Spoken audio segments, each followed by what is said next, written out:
Parliament నియోజకవర్గాల పునర్విభజన వల్ల కలిగే నష్టంపై దక్షిణాది రాష్ట్రాలు పోరుబాట పట్టాయి.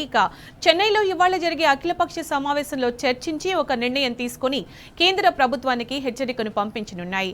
డిలిమిటేషన్ ప్రతిపాదనపై డీఎంకే ఆధ్వర్యంలో జరుగుతున్న ఈ చర్చా కార్యక్రమానికి బీఆర్ఎస్ హాజరవుతుంది. దీనికి సంబంధించిన పూర్తి సమాచారం మా ప్రతినిధి లివెల్ చెన్నై నుంచి లైవ్ లో అందిస్తారు. లివెల్, పార్టీ వర్కింగ్ ప్రెసిడెంట్ కేటీఆర్ నేతృత్వంలోని ప్రతినిధి బృందం చెన్నైకి చేరుకున్నట్టు తెలుసుకుంది కదా, మీటింగ్ సంబంధించి అప్డేట్స్ ఏంటి?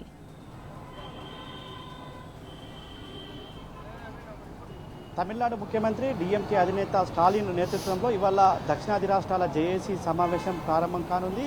చెన్నైలోని ఐటీసీ చోలా హోటల్లో ఈ సమావేశం ప్రారంభం కానుంది. దీనికి సంబంధించి ఇప్పటికే BRS party working president KTR ఆధ్వర్యంలోని బృందం మాజీ మంత్రులు నిరంజన్ రెడ్డి, జగదీష్ రెడ్డితో పాటు ఎమ్మెల్సీ శంబీపూర్ రాజు, ఎంపీ వద్దిరాజు రవిచంద్ర, మాజీ ఎంపీ వినోద్ కుమార్ ఈ కార్యక్రమానికి హాజరవుతున్నారు. ఈ కార్యక్రమానికి సంబంధించి ఇప్పటికే గత 10 సంవత్సరాల తెలంగాణ స్వరాష్ట్రం సాధించిన తర్వాత 10 సంవత్సరాల కాలంలో తెలంగాణ అధినేత బీఆర్ఎస్ అధినేత కేసీఆర్ అనేక సందర్భాల్లో కూడా దక్షిణాది రాష్ట్రాల్లో జరుగుతున్న అన్యాయాన్ని గలమెత్తారు. అంతేకాకుండా కేంద్రంలో జాతీయ పార్టీలు ఏవి ఉన్నా దక్షిణాది రాష్ట్రాలను నిర్లక్ష్యం చేస్తారని చెప్పేసి కూడా మొట్టమొదటిసారిగా గలమెత్తిన పార్టీ బీఆర్ఎస్ పార్టీ, బీఆర్ఎస్ అధినేత కేసీఆర్ అని చెప్పక తప్పదు. ఖచ్చితంగా ఇవాళ ఏదైతే దక్షిణాది రాష్ట్రాలకు సంబంధించి ఈ కార్యక్రమం ఉంది, ఐటీసీ చోలా గ్రాండ్లో జరగనుంది. దీనికి ఇప్పటికే డీఎంకే అధినేత స్టాలిన్ దక్షిణాది రాష్ట్రాల ముఖ్యమంత్రులతో పాటు ఇటు పంజాబ్ ముఖ్యమంత్రి కావచ్చు, ఇటు ఏదైతే పంజాబ్ ముఖ్యమంత్రితో పాటు కేరళ ముఖ్యమంత్రి, ఇటు తెలంగాణకు సంబంధించిన అన్ని పార్టీలను ఆహ్వానించారు. అన్ని పార్టీల నేతలు కూడా హాజరవుతారని చెప్తున్నారు. అయితే దక్షిణాది రాష్ట్రాల వల్ల ఏదైతే పార్లమెంటు నియోజకవర్గాల పునర్విభజన జరిగితే, జనాభా ప్రాతిపదికన జరిగితే ఖచ్చితంగా ఈ దక్షిణాది రాష్ట్రాలైన తెలంగాణ, అటు ఆంధ్రప్రదేశ్, ఇటు ఏదైతే కర్ణాటకతో పాటు తమిళనాడు రాష్ట్రాలు పూర్తిగా నిర్లక్ష్యానికి గురవుతాయి. ఎంపీల సంఖ్య తగ్గిపోతుంది. ఎంపీల సంఖ్య తగ్గడంతో ఖచ్చితంగా సీట్లు తగ్గడంతో నిధులు కూడా కేటాయింపు తగ్గుతుంది. ఇప్పటికే దక్షిణాది రాష్ట్రాల వాటా ట్యాక్స్ల రూపంలో ఎక్కువ కేంద్ర ప్రభుత్వానికి కట్టినా, కేంద్రంలో ఉన్న ఏ ప్రభుత్వం వచ్చినా, కేంద్రంలో ఎవరు అధికారంలోకి వచ్చినా దక్షిణాది రాష్ట్రాలకు తీవ్ర అన్యాయమే జరుగుతుంది, నిధుల కేటాయింపులో తీవ్ర జాప్యం జరుగుతుందని చెప్పేసి అనేక సందర్భాల్లో కూడా బీఆర్ఎస్ అధినేత కేసీఆర్ చాలా సందర్భాల్లో చెప్పారు. ఇవాళ దక్షిణాది రాష్ట్రాల పార్లమెంటు నియోజకవర్గాల పునర్విభజన జరిగితే ఖచ్చితంగా మరొకసారి ఈ దక్షిణాది రాష్ట్రాల ఉనికిని కోల్పోయే ప్రమాదం ఉంది కనుక ఖచ్చితంగా దక్షిణాది రాష్ట్రాలు మెలుకోవాల్సిన అవసరం ఉంది కనుక ఈ సమావేశానికి బీఆర్ఎస్ వర్కింగ్ కేటీఆర్ నేతృత్వంలోని బృందం హాజరైంది. ఖచ్చితంగా దక్షిణాది రాష్ట్రాలకు అన్యాయం జరిగితే చూస్తూ ఊరుకోమని చెప్పేసి కూడా హెచ్చరికలు ఈ సమావేశం నుంచే హెచ్చరించనున్నారు. అంతేకాకుండా ఇటు కర్ణాటకకు సంబంధించిన డీకే శివకుమార్ సైతం ఈ కార్యక్రమానికి హాజరయ్యారు.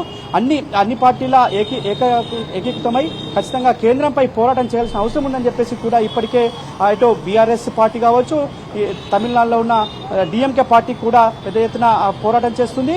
ఏదైతే ఈ దక్షిణాది రాష్ట్రాలకు సంబంధించి ట్యాక్స్ల రూపంలో మనమే ఎక్కువ చెల్లిస్తాం, కానీ దక్షిణాది రాష్ట్రాలకు తీవ్ర అన్యాయం జరుగుతుంది. అంతేకాకుండా ఇవాళ ఉత్తరాది రాష్ట్రాలైన యూపీ, ఈ డీలిమిటేషన్ వల్ల యూపీ కావచ్చు, బాంగ్లా అంటే వెస్ట్ బెంగాల్ సంబంధించి వెస్ట్ బెంగాల్, ఇటు మధ్యప్రదేశ్, రాజస్థాన్ సంబంధించిన బీహార్ రాష్ట్రాలు మరిన్ని అఖిలపక్ష సమావేశంలో చర్చించి ఒక నిర్ణయం తీసుకుని కేంద్ర ప్రభుత్వానికి హెచ్చరికను పంపించనున్న నేపథ్యంలో కేంద్రం ఏమన్నా తగ్గే అవకాశం ఉందనుకోవచ్చా?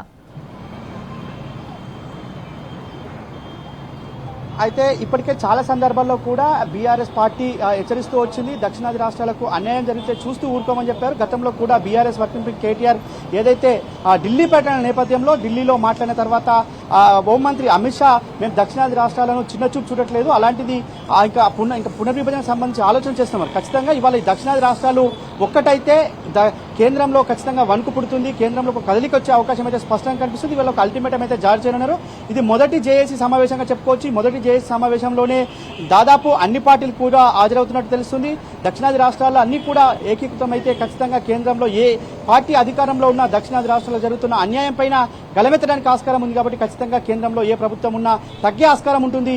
ఇప్పటికే జనాభా ప్రాతిపదికన అంటే ఖచ్చితంగా ఇటు తెలంగాణతో పాటు కర్ణాటక, తమిళనాడు, ఆంధ్రప్రదేశ్ రాష్ట్రాలు, కేరళనైతే తీవ్ర నష్టం వాటిల్లే అవకాశం ఉంది. ఎంపీ సీట్లు తీవ్రంగా తగ్గిపోయే అవకాశం ఉంది కనుక కేవలం ఎంపీ సీట్లు పెరిగితే అంటే దక్షిణాది రాష్ట్రాలకు సంబంధించి మొత్తం పునర్విభజన జరిగితే ఈ దక్షిణాది రాష్ట్రాలకు సంబంధించిన కేవలం 18 సీట్లు మాత్రమే పెరిగే అవకాశం కనిపిస్తుంది. 18 సీట్లు చాలా తక్కువ సీట్లు. అదే ఏదైతే వెస్ట్ బెంగాల్లో 18 సీట్లు పెరిగే అవకాశం ఉంది. ఉత్తరప్రదేశ్ లాంటి రాష్ట్రంలో 10 నుంచి 18 సీట్లు పెరిగే అవకాశం ఉంది.